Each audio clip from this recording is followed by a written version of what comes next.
Okay, Rabbi say we're holding Simin Kuf Mem Aleph, Hilchos Megillah, Sif Hey. Noyigin the minigis litin koydem Purim to give before Purim machzitz min hamadbeya, a half of the coin hakavua ba'isemakim is man of the currency of that time and that place. Zeicher as a zeicher l'machza shekel to the machza shekel sheyunoisim ba'adar, let's say the kabbanas hatzibur, which was given during the month of Adar for the need of buying the karbanis sibur, the communal karbanis, and the Beis Hamikdash who paid for it. Private karbanis yachid, every person brought their own karbanis. He made a neder, gave an adava, or he had to bring a chatos because he did an aveira or an oila, or he had to bring a thanksgiving carbon, a toida, for the four in yanim that a person has to say about hagoyim for. So lamaisa, however, that the person personally paid for, but who paid for everything else? Who paid for the daily karbanis, the tmidin? On every Shabbos, Yishchoy you have to bring musafim, the additional karbanis. Benefit salt of them, who paid for the ktoides. This came from money that people gave in, you had to pay a tax. It's called machzah shekel. And it was the same for everyone, the poor, the rich, everyone had to give the same amount. It's machzah shekel. It was collected during Adar because of Chodesh Nisan, the money had to, all the karbanis had to be bought from the new monies. And there was a special fund, what was done with the old monies, for the old past year. It was a new financial year, a clean slate, everything's in the monies. So that was an Adar. As a zeicher for that, we give an actual coin. So we actually read the parsha also, about reading the parsha shkolim, to remind us about the concept. We also there's a minig, that's a chiyuv from the Gemara to give to read Pasha Shkolim. There's a minig to give Matzah Shekel. A minig litin gimel matzah. The minig is furthermore another level in the minig to give 3 half coins. We show the Parashas Kisis in the beginning of Parashas Kisis, it's written 3 times Truma. Gimel Pam Truma in the Parasha. The beginning of Parashas Kisis it discusses Matzah Shekel. I don't really understand what's mamish the connection between, because it says 3 times Truma, so therefore we should give 3 times. Besides, it's not clear that these 3 times it says Truma are all referring to the same donation of the half coin, because there were other donations, the mashal, the Truma for the Mishkan. Everyone gave Kol Nadiv Liba Yivea. Everyone gave his Nadiva slave how much they felt comfortable giving, how much they wanted to give for the Mishkan. You can give as much as you wanted. Matzah Shekel was limited, so that's also mentioned. So according to Chazal, the 3 Terumas actually correspond to 3 different donations. One of them being the Matzah Shekel, according to Drasha of Chazal. Anyway, so the question is like, why are we doing corresponding to the 3? Ich weiß nicht, but Azoi is the minig. Benoisim be'erev, the minig is to give it in the evening, lefnei kriyas ha-megillah. Be'etzim it can be given any time in Adar, but we give it before the reading of Megillah, before Mincha time, m'chalka noisim la'aniyim, and we distribute it to poor people. Cotton, potter. Cotton is exempt. The father gave for the son, he's always chayiv to give it to him until the son gives on his own. Ben Yud Gimel Shana, Yishem de Chayiv, Yishem de Pat, Yishem Enesim. Some say a 13-year-old is Chayiv already, some say 20-year-old. What's the machlekes? Because in the times of Chazal, in times of the Torah, what was given for the Mishkan and the Mikdash, only 20-year-old gave. So it's 13. Is a godel, but it's not enough godel to so give. So is there an inyan that a godel should give now or not? You have to understand the svara. And when he said that if his father gave for him once, is before he'd give him probably. Yeah, as a cotton. Yeah, cotton if his father gave for him. Chayiv la'oila means every year until he gives on his, that if he's not going to give. If he gives, as he's going to give when he's older as an adult. So, that's chayiv to give. Because then the father doesn't have to continue giving when the child grows up and he gives him a shekel. Just the father decides to start giving for the cotton, he has to continue giving from every year. Sivav. Bepurim, Haini b'yom yudalid, arve shachas mincha oivim al anisim. V'mishachach, if one forgets, then you can mechaneke. Halacha is like Chanukah, that you do not go back. However, by the way, you could add in benching, if you forgot and you're holding by the harachamans. Before Rachaman he is Akenu, you can add in a special Rachaman. You say Rachaman hu yasalanu nisim. K'moishe asal aveseinu, b'yam mehim b'zman hazeh, b'mei mart chavester. You continue on. Rachaman yasalanu nisim, k'moishe asal aveseinu, b'yam mehim b'zman hazeh. Now, Chayiv kol adam bin ish l'shmaya k'fis megil b'layla b'yoy. A person is chayiv both by night and by day to listen to the Kriyas Megillah. Even girls should go to shul. Girls that are bas mitzvah. One needs to go and read for them in the house if they don't go to shul. Those ketanim, which are on the age of chinuch, just like all mitzvahs mehishigil chinuch they're chayiv, we hear also they're chayiv to come be mechanech them. People bring to shul very small children that are not chayiv in the chiyuv chinuch, and they also can't keep quiet. Shemavalvom das hashomim. That's not fair. Kriyas Megillah, you have to hear every word. And here people bring. Many times I've seen in shul people come and they do it, and they end up they have to run out of middle of Mikra Gila, take the child out, and they scream. You know, we have to mechanich that the women will hear it later at a later time. If the child's not, unless you know for sure, you can give them a bunch of lollies and they'll be quiet. But there's not an inyan. Definitely, mitzat chinuch, there's no inyan they should come. That's not inyan chinuch for adarabah. Should not come. So the option is that they should stay home. If there's no one home to watch them, you know, so maybe you should go hear Megillah later time. But it's not. Some places they have every hour and the hour Megillah reading. I don't know how it's over here, but in Crown Heights they did the last few years a certain shul. Every hour on the hour is a Megillah reading at that shul. So everyone knows, men and women, you can go to that shul here to Kriyas Megillah.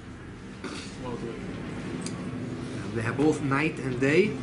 They have men every hour Kriyas Megillah. I'm sure that there's also over here. Shem Shabbos has. Okay. Every hour? And the ladies also can hear. Every time. This is made special that. People should be there. Yeah. Shem Shabbos always has minyanim, yeah? Sometimes you have these minyanim, the late minyanim and things like that, they don't have really proper balei kriya. When you're hearing kriyas Megillah, you know, someone's going to rattle it off. Someone should read properly. I respect Shem Shabbos. They saved me once. 2 o'clock in the morning, I came from Canada, and I had a chance to go to say Kaddish. I thought like I'm finished, you know. Wow. Very nice. I respect them. And Landals is already finished by then? Or Yeah. no?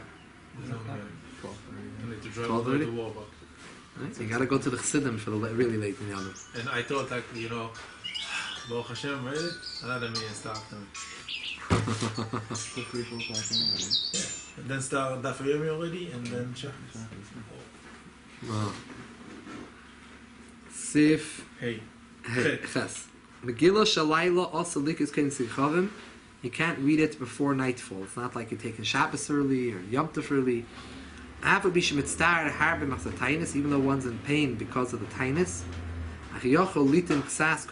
One can taste something before the Megillah because it's after already taste of kichavim.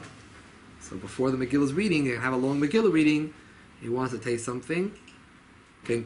Coffee.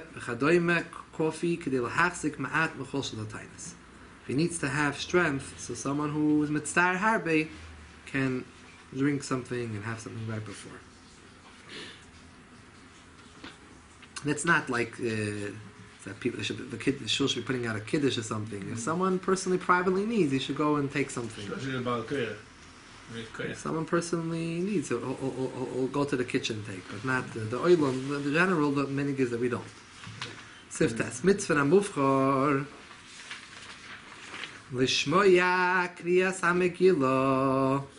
It's a mitzvah min amufchor. The best way to do the mitzvah to hear the Megillah beis lakanas in a shul b'makim and a place yishroiv anoshim. That there are a lot of people. Shem de'roiv am Hadras Melech. The Hadras Melech is in a place where you have a Reiv Am. There's a lot of people there. It's respectful. At least 10. 10 is a level of a Reiv Am. Read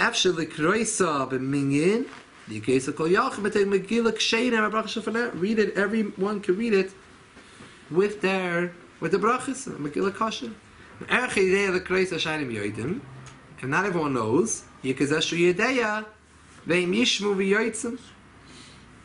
should read. One should read, and everyone should listen. You don't need 10 people to be yoytza kriyas and Megillah. That's just an added thing for B'Roiv Am Hadas Melech.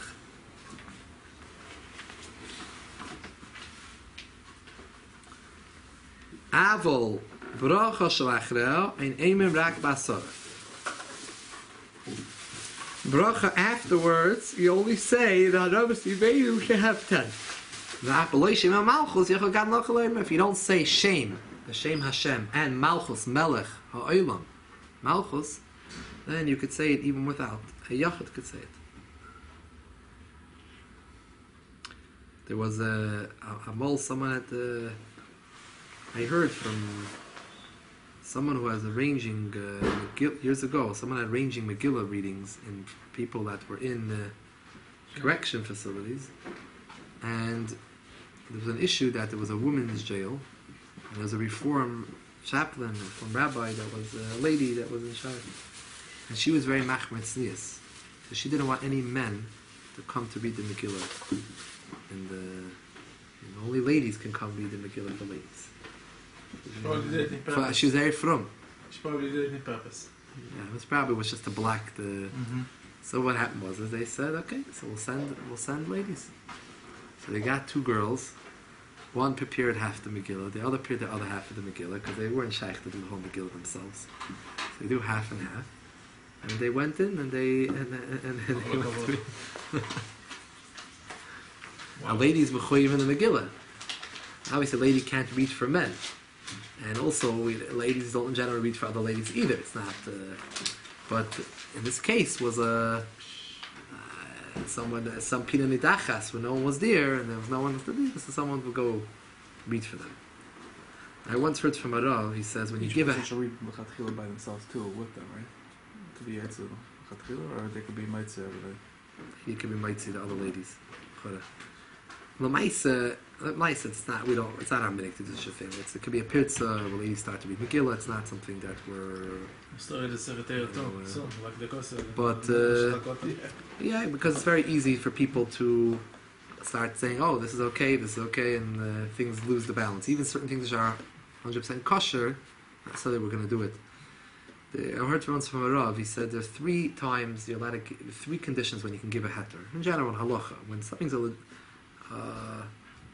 someone needs a legitimate heter. It's a legitimate, someone needs a heter, a certain situation warrants it. There's a shasat chak, and there's a situation. So he says that number 1, it's only for that. It's only a private person. You don't give heterim on a large scale. Not for a lot. A certain private person needs a heter. If it's for a whole, you don't give a heter to a whole community. The heter is a person has a certain situation, so they come over to the Rav and the Rav. Second thing he says is, it has to be clear that a heter is also only a temporary thing. I'm telling you that temporarily, because of your situation, that you can do this for now, the time being. But if you give the person a heter, the person might continue doing this for another 20 years. You know, think, oh, the Rav told me it's okay. So it has to be clear, it's a temporary thing, because really, it's not the way we're supposed to be. You know, it's not the way the halach is. I think there are shittas that we could rely upon, but they're not, it's not the halach. The third thing he says is that you have to be careful, even after all those 2 things, that what happens if you know that this word, the way that this person, the word's going to get around about this heter, and it's going to come out that people are going to start thinking this is like a legitimate l'chatchiladic way of behavior. So it's going to cause a pirza, it's going to cause a certain breach that people are going to hear about what you have said, your heter, and suddenly be quoting it and saying, oh, Rabbi so-and-so said, you can do kach v'kach. So it has to be clear that when you're giving this heter, that it's a private heter for this person and temporarily for his situation that he or she needs. and that it's only for them, and it's not. Public.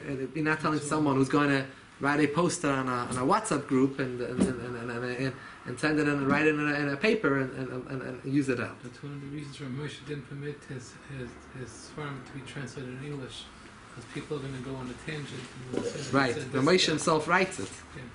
He didn't want it in No, English? he didn't let. However, Rav Chaim Kanievsky does that. They don't want what? He didn't want to let it translated in English. Well, Moshe's tshuva is a very, very lengthy tshuva. People are going to say, "Oh, this is similar to what I say." Well, you know, yeah. Okay.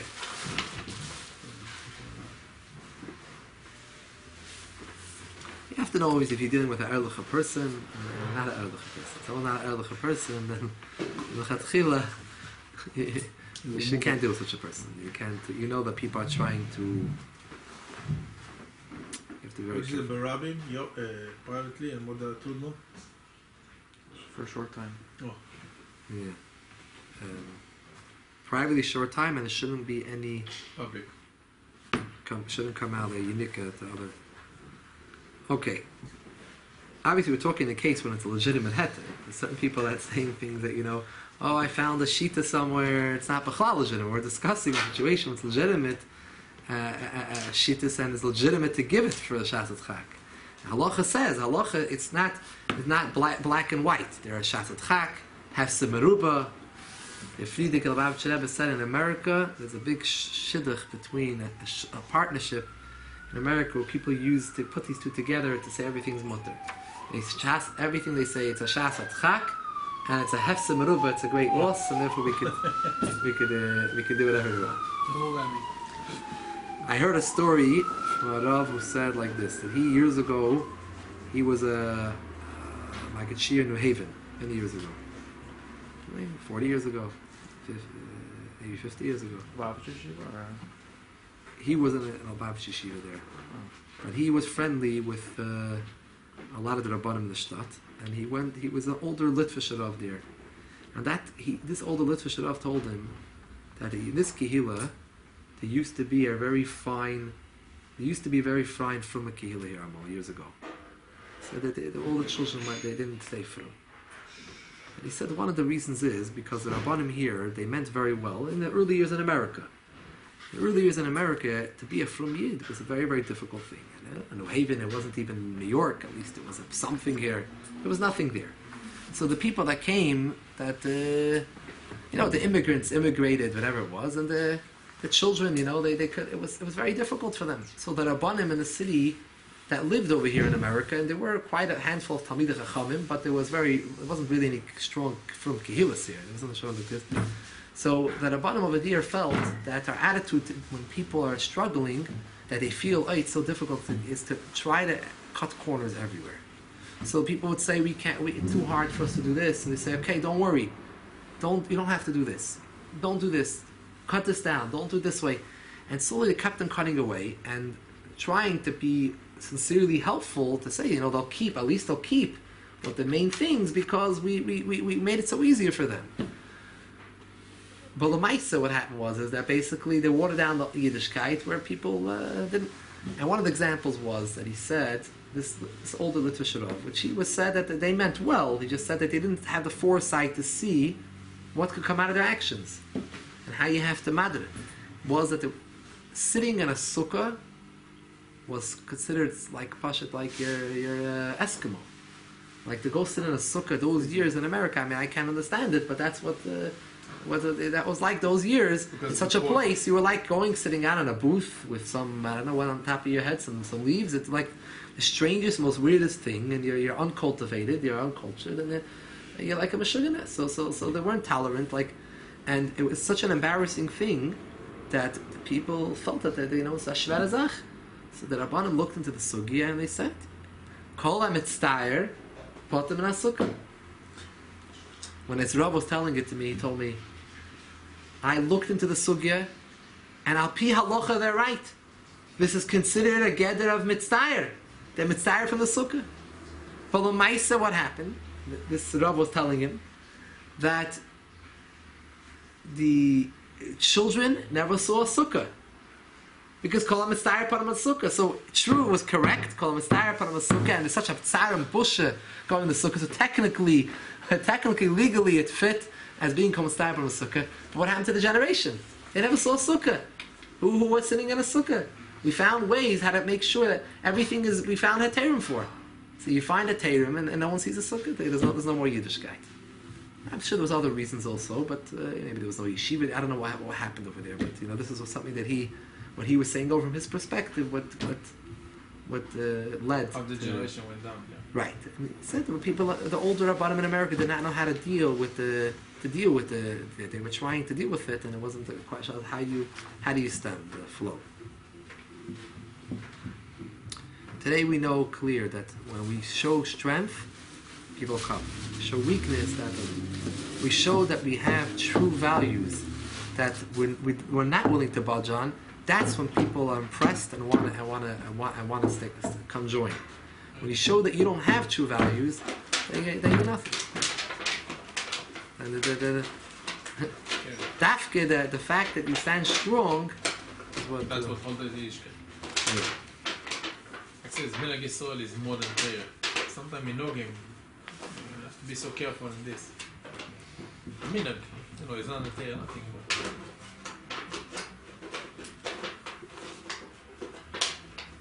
I just off the tangent, one more thing that there was. I remember around 10 years ago there was an article by one of the Reform or conservative rabbis.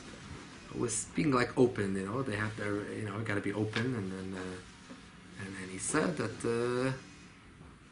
got to be open, liberal thinking, and he said, listen, we're failing, and people are not coming to our temples and the Reform, and Chabad is taking a lot of our people, and said we have to look at them and see.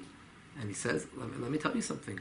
We come to us and we talk about statistics. We talk about intermarriage, about statistics, and we talk about how we're dying and there's anti-Semitism. And he says, well, you go to the Chabad and they're telling them that there's life and God is giving life to the world every minute. This is what he writes, from Tanya. God is giving life to the world every minute. He said, someone hears that. He feels like there's something going on over here.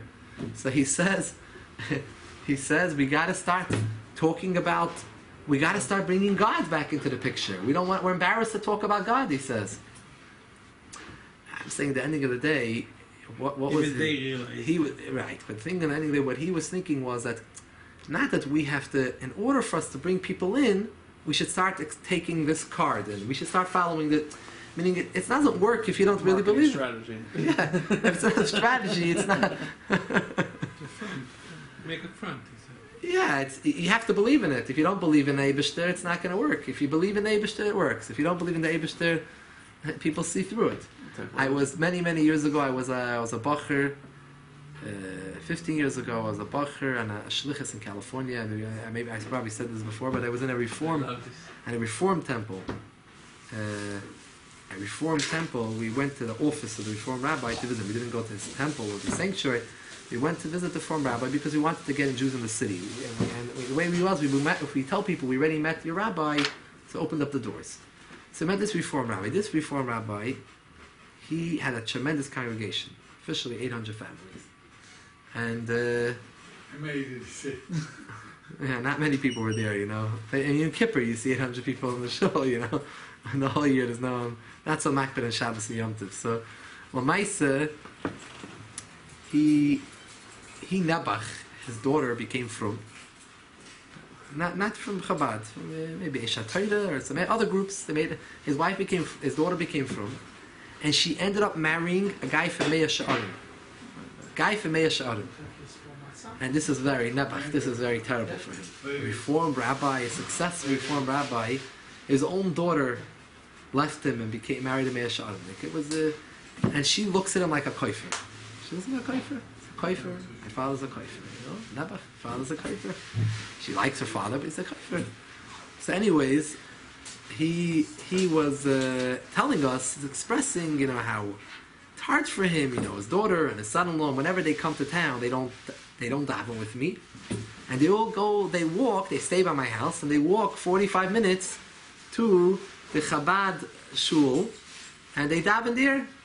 Now he's embarrassed. His daughter and his son-in-law davening at the Chabad. on Shabbos. But he has to be open and liberal thinking. He has to overcome these things. This is what's expected today in America. So he drives over on Shabbos to join them in the davening, to show that he's in solidarity with his daughter and his son-in-law. He goes to the Chabad shul and he stands next to them in the Chabad shul and davens them when they come to town to visit. It's a grace Rachmanis and it's Reformed Rabbi Hashem Yerachim Olav on the bushes and the tzaris that he has to go through. I don't wish on anyone. It's not easy. Think about his position. It's not a gringazach. So Maisa, we're sitting with him and he says, I don't understand. You don't want to come and, you wouldn't come into my sanctuary. He knew it wasn't even like a challenge for us, like he offered, because he knew his daughter and his son-in-law don't come in, so he wasn't even trying to get us to come in. So he said, I know you won't come in, but he says, I don't understand. He's sitting there without a yarmulke, and he says, I don't understand. He says, I'm not against people want to keep the 613 mitzvahs, the Taryag mitzvahs. They could keep 613 mitzvahs. They could keep one mitzvah, keep it 2 mitzvahs, 3 mitzvahs. He says, they can keep all 613. You can come pray by me. I don't see what the problem is. Why can't you come daven by me? And he says, when people meet me in the shul, in the temple, I said, what do you do? So he says, they come to me privately. I suggest I talk to them about their life. I see if they're very into food. I said, maybe you want to think about keeping some kosher laws, because you're into food. Other person, they like to rest, vacation, maybe think about Shabbos. So he's busy, he figures out which one for which, this is your thing, this is not your thing, and he works it out. So Lamaisa, he said, but I don't understand, you could have your place in my shul. Some people keep 1 mitzvah, some people keep 613, you could come also here. So I said to him, listen, we told him like this, we said, ain't it true that coming to your temple, someone can keep 613? But the person who comes to your temple keeps 613, which doesn't exist, but the one who keeps 613 doesn't believe he has to keep 613. He might keep all your Taryag mitzvahs, but he thinks it's optional. He does it because he likes to do it. He does it because you suggested he should do it. That's a kofer. A person can keep all Taryag mitzvahs, but he believes it's not from Hashem. As a mitzvah he's commanded, he's a kofer in the Torah. He's a kofer. He's denying in the Torah. The Rambam writes it clearly. It's a clear din. He's denying in the Torah comes from Hashemayim. He's denying the mitzvahs come from Hashem. So you could keep all the mitzvahs. You'd be a shomer Torah mitzvahs, but which is not shaykh anyways, you're not going to have someone who does that. But it said that's the chiluk. It's a world of a difference. It's not about. And if you can have someone, by the way, who doesn't keep any mitzvahs, but he believes Torah and Hashemayim, and he just has a taiva. And it's hard for him to keep Torah mitzvahs, and he has problems, and he has and he doesn't want. He either he's upset, or because he passion enjoys Elam Haza, he doesn't keep Torah mitzvahs, but he believes in Torah and he believes in Hashem. He's not a kofer. He's not a kofer. He doesn't deny. He needs chizuk. He needs to be makarev him. He's not a kofer. He believes. He's a maimin. But he. Everything has its own purpose, because I started from going to in Ukraine to reform school. So it was big reform community, and I can tell you that because that reform school, a lot of people didn't do intermarriage, so they married. I know personally people. They married somebody from the community. And percentage of intermarriage in Ukraine was crazy. So there's no question about it that people that go to a shul and people that don't go to a shul means that they have the neshama. The neshama wants something. They just don't. They don't have the right place to go. This is where they think they don't know, and they're coming here. And those that are going to a higher level temple, they're going to the conservative because they want something more. And no question about it. It's just we can't say that that's what someone should do. But if someone is there, it shows that person's neshama wants something. He's looking for something.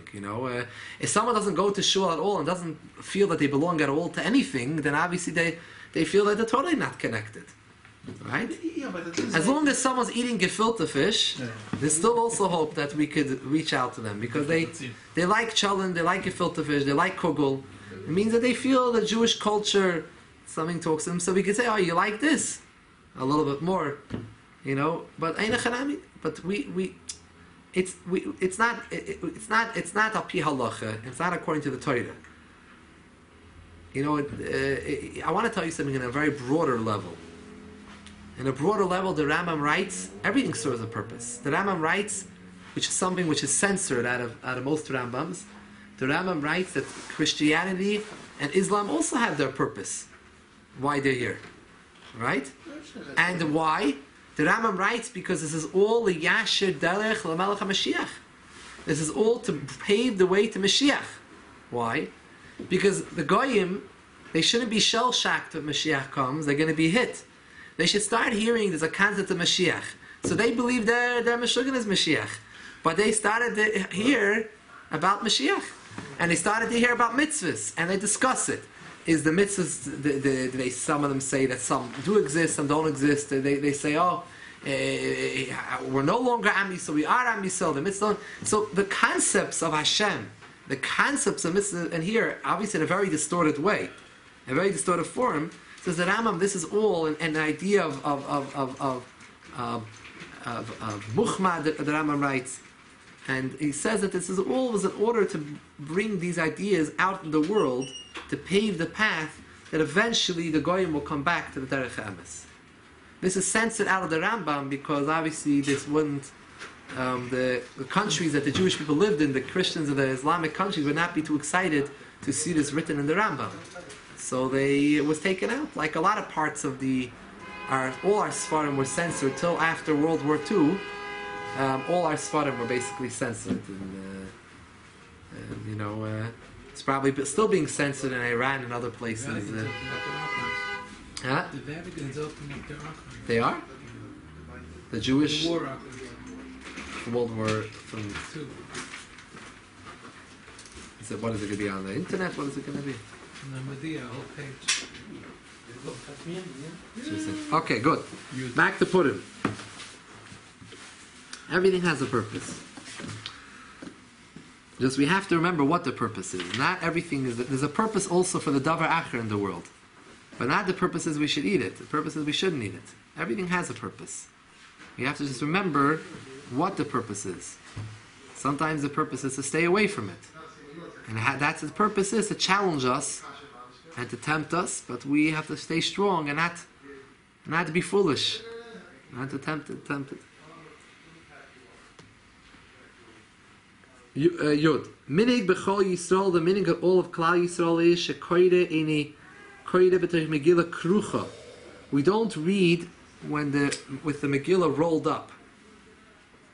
Ela poishet oisav a koifla daf al daf. We put it page after page like an igeris, like a letter. We roll it up. Mipishenikras igeris hapurim. This was a letter. This is not rolled up like a Sefer Torah.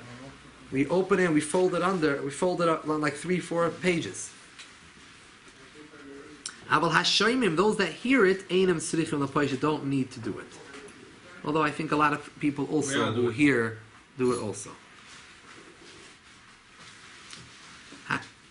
That depends if you're reading. If you're reading actually from it, from the Megillah, quietly, then...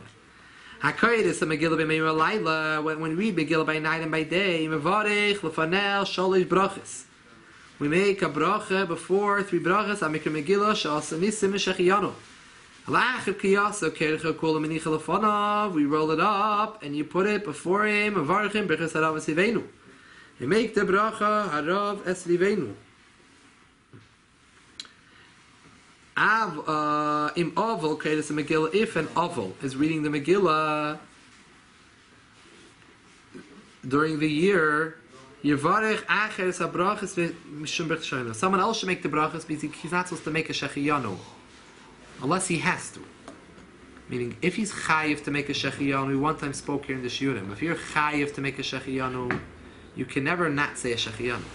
Even during Bein HaMetzarim, during Svira time, or during the Yishvasa Batam, the Tish of the 3 weeks, if you're or an oval, if you're chayiv to say a bracha, you have to say a shechiyanu. Like someone has a daughter give birth, or other things that require a shechiyanu, you have to make the Shechiyanu. But if you don't, you should not bring yourself to the Chiyuv. Like Chanukah, lighting Chanukah. You make a Shechiyanu the first night. You have to. But you don't have to be the one in shul that lights the menorah and makes a Shechiyanu over here. You don't have to do a Shechiyanu that you're not required to say. So over here too, if the Aval is the one who is the Baal Koida, he should give someone else to read the brachas. Because he can't read the Shechiyanu. He doesn't have to read the Shechiyanu. He can just listen. So he doesn't have to say the bracha. Sif Yubeiz, V'berach HaShechiyanu, with the bracha Shechiyanu, Shal Yoim, Yichavnu Gam, Mitzvah Shleich Manas, and Tanas Yoim, and Sivs Purim. The day Shechiyanu, you should have Kavana also for the three other mitzvahs of the day. Shleich Manas, and Tanas Yoim, and the Suda of Purim, you should have in mind. V'chein HaShliach Tzibur, it's a Shechav Lohit Tzibur Gam Mitzvah. The Shliach Tzibur should also have in mind to moitzi everyone with those mitzvahs. HaKodesh, a Megillah, someone reads the Megillah. Tzarech l'chav and late is kol hashemim should have kavana to be moitzi everyone. V'gam hashemeyet so l'chav lots of the shmei kol teva teva. He should have a mind to listen and be yoitze to every word. Shafilim rak tevach as a shamein yoitze for one word. We were not yoitze. Chein tzal HaKodesh lashgiach ma'oid. Shamat shemat ishin mavalv ma'kol someone when everyone's banging for Haman. Yishtek. He should be quiet ad sheyaver harash legamani until it's totally quiet in the shul. When we call mokim roi v'nochin sheyiyeh l'cholecha megillah ksher. It's roi that everyone should have their own kosher megillah. Kisheyomer ba'atzim yilmilu b'lachash. In case he misses, apparently you should tevachas v'nakayr. If someone's going to miss a word, if he has his own megillah, he can read it quietly to himself. He's reading it from the megillah. He also has a megillah. He's reading it from a megillah. V'chein kol isha chachmas leiv. I haven't seen this yet done. Any lady, a smart woman, shemedes be'ezes nashim was in the Vibra shul. In those days in the Vibra shuls, it was hard to hear. You know, because women started to come more to shul lately. Women weren't as much coming to shul as much, and more balconies then. Huh? More shuls with balconies. Right, and those are the big shuls. The Shtiblach didn't have much of a Vibra shul. It was not like, you know. So Lamaisa, it was something that's even more difficult for women to hear in the Vibra shul. Im Efsher, if it's possible, Ma'toiv, what's best, Liis Lot, Megillah, Ksheluk, you should have a kosher Megillah to read inside. Im Kisham, kosher L'shmoya, because over there it's hard to hear. Va'anoshim chayoves, k'mei anoshim. The women are chayiv just like the men. Look in the Chumash, they never look in the Megillah. Yeah, no women have a Megillah.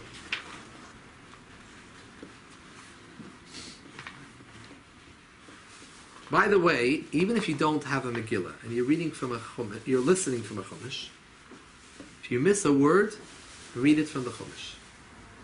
Okay? Because the halacha is that Megillah has to be heard every word, but doesn't have to be read inside from a Megillah every word. L'chatchila does. But b'diavad, if you said part of the Megillah Baal Peh, by heart, you're yotzeh.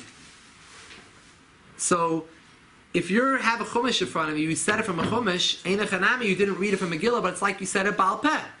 So you could fill in a word you missed.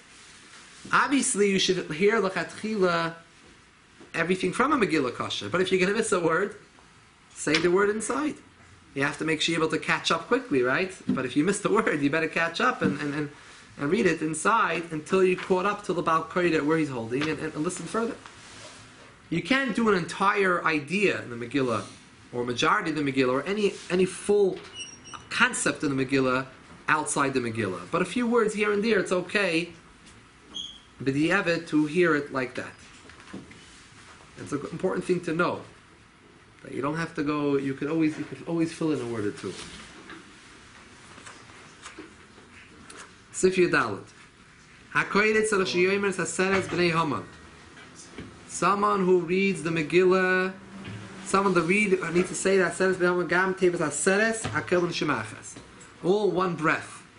Lo idea, to let known Shekulam Nergu B'nitmikecha, they all were killed and hung at once. One should try to say from the words Chamesh Meis Ish 500 people. until I said as hakil ben neshima achas, all one breath. But the evet, I feel hifsik ben aseres ben haman, even in the middle of aseres ben haman, you took a breath, you yoytze. Mashenoyegin, according to the Kitzur Shulchan Aruch, right? Mashenoyegin mektsas mekoy meshakol akol oimrim. Aseres ben haman ain't minig nach. That entire kehila says the aseres ben haman is not the correct minig. Our minig is we do it. We'll see why. El akoyda lavad yoimram. The reader himself should say it about koyda. Va'akol yishmu. You should just listen to him saying it in one breath. Not we should all try to say it in one breath. We said after him. He do it first and then we do it. Not, but according to Kitzur, it says that you shouldn't do it one breath. What's the problem? Shouldn't do it all, he's saying. Yeah. Now,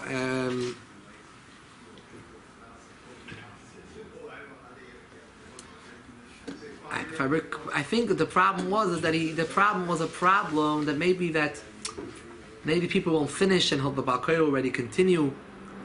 Well, the Maisa is the way we're noyeg that the Baal Koil waits and everyone says that then he repeats it. There's no problems. There's no issues with our minig.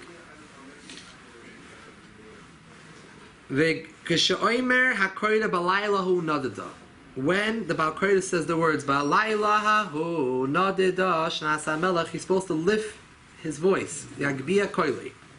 Kisham Maskul Ikar Nes, the deer starts the Ikar Hanes. When he says the words, this letter, Yigeres Hazois, referring to the Megillah, he should shake the Megillah. Now, I want to say 2 points about this sif. One point is that the Rogachover is the pashtistic reason why we say these different psukim out loud is because, like he says, because to show that they were all killed at once. That's why we read with one breath.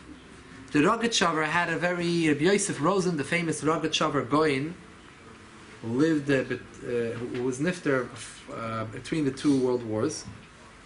He had a chap as to why we read it in one breath. He said like this: there, b'chlal, we know in Torah that you don't have to, most times, I should say most, but not all the time, you have to say something with your own mouth. You're allowed to hear it. You hear the Megillah and your Yoitza. You didn't say the Megillah. You heard Kiddush and your Yoitza. You didn't say Kiddush. Hearing is as if you said, Shemeya ke'oimer. Shemeya ke'oina. As if you answered as if you said. Right? Certain mitzvahs like Sfida Sa'oimer, according to certain opinions, is not enough. Shemeya ke'oina. Your physical mouth has to say it. We have that sometimes. You have to yourself say it. However, other mitzvahs, a lot of mitzvahs in the Torah, a lot of them, we can hear it, and by hearing it, it's the Fuisa. Says the Rogachover, that only applies to what you heard. But what you didn't hear, the Baal Koira can't give you. Did you hear that it was a one breath? You can't hear the one breath. You can't hear the one breath. You can only hear that Seres B'nai Haman, the 10 Haman being read. Maybe you hear reading it quickly, but you don't hear that it was a one breath. You can't hear the one breath. That's why I have to. So if you can't hear it, you can't receive the one breath from the Baal Koira. The words the Baal Koira can give over to you. The words. Because that is a klal in Torah, Shemeya Ka'omer, Shemeya Ka'oin. It's as if you said it. Good. It's as if you said those words.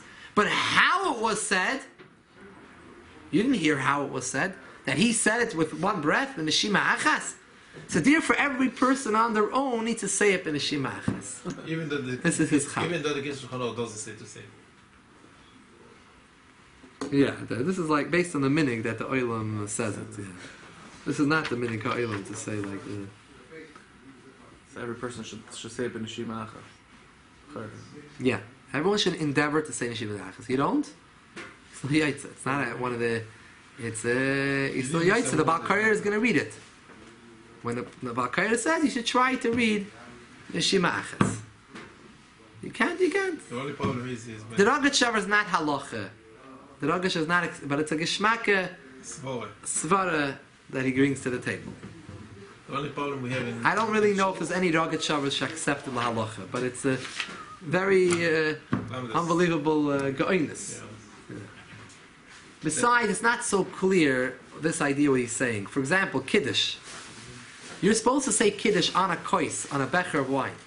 You're not only supposed to hear the words of Kiddush, you're supposed to not say the words, you're supposed to say it over a cup of wine.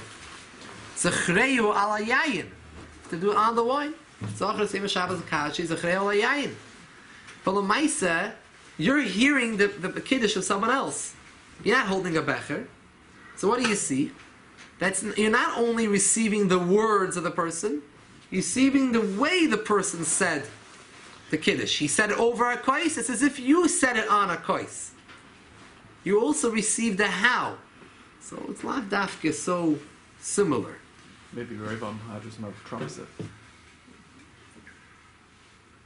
Both them Yeah, you have to understand the here B'Revam. I mean, same with Tadasaras B'Nei and hearing it B'Revam. You're going to hear it again afterwards. Right. The only critical we have in Megillah is when they do, let's say, a Homer right? And the people bang you. The Balkir start reading, and always you have one Chochem or two Chochem, another banging it is. And a lot of people are missing a word. And you're missing the whole Megillah. The Gabayim have to be strong, and if they're not strong enough, as much as it's strong, it's always is like... Find new Gabayis, but the Gabayim have to be strong. You're missing a word, you're missing the whole Megillah. The Gabayim have to be clear rules. And the Baal Koira has to know also to... The way to them, it's quiet. And start one word, boom, somebody has to make a mess. They don't realize that you're missing a word. You're not going to change everyone. Never things are going to be perfect. There's always going to be those chachamim, right? No, but the whole concept is to listen to the whole Megillah. You're missing one word, Yeah. you miss the whole Megillah.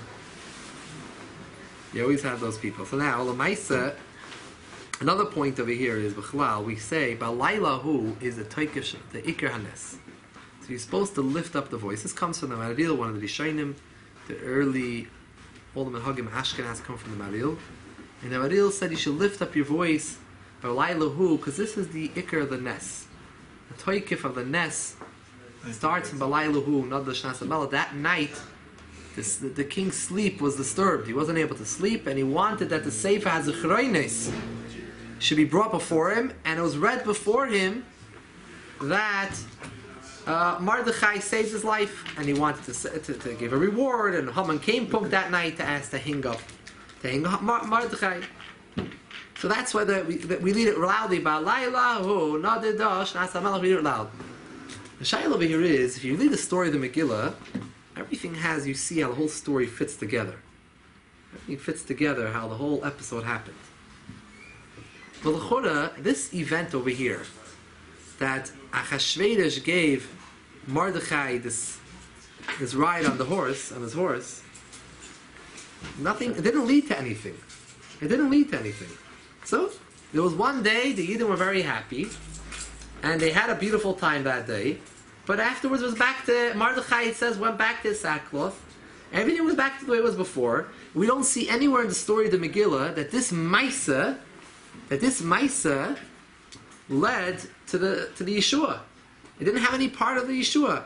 It was Esther going to Achashverosh and inviting him to the meal, and making the second meal. Achashverosh getting suspicious, what's going on, and why is Haman being invited together with Esther, and all these things, and then and Esther pointing out to Haman. That was what did it. But it had nothing to do with this episode in the middle of Bixen and Seresh and Balaylo. So why do we say this is a toikif and the ikar hanes? Now we need to know that everything starts l'mayla, not down here. Everything starts l'mayla. So we know because of our Avedis, kashanenu l'sudas sh'eisha rasha, Eden went and joined in the Suda of Achashverosh. That whatever the different explanations exactly why, but that was able to cause such a terrible gzeira. It's nice Kishmak Sichas explain how could a possible such an avera could cause such a terrible calamity. But Lamaisa, that was what caused that gzeira. It was a time that Yidden were sleeping, and if Yidden sleep, Hashem sleeps. Kaviyachol. And Hashem sleeps. And when Hashem sleeps, and he's Kaviyachol, he's taking the Ashgacha off of us, saying, let's see how you can fend for yourself. You think you're on your own. You think you're able to survive. You forgot that you're surrounded by 70 wolves. So Lamaisa, Balayla hu navda shnas hamelech was where Hashem was showing that now I'm starting the ness. The Yidden were doing Shuvah, Mordechai was gathering everyone, and they were Leich Kenoises Kol HaYehudim. And now suddenly they're seeing how things are happening. In the Chanami, this didn't lead to the whole episode of but this shows us on the Gilui that Hashem is showing His Ava. Hashem is showing now back. Hashem, Vayikatz Hashem.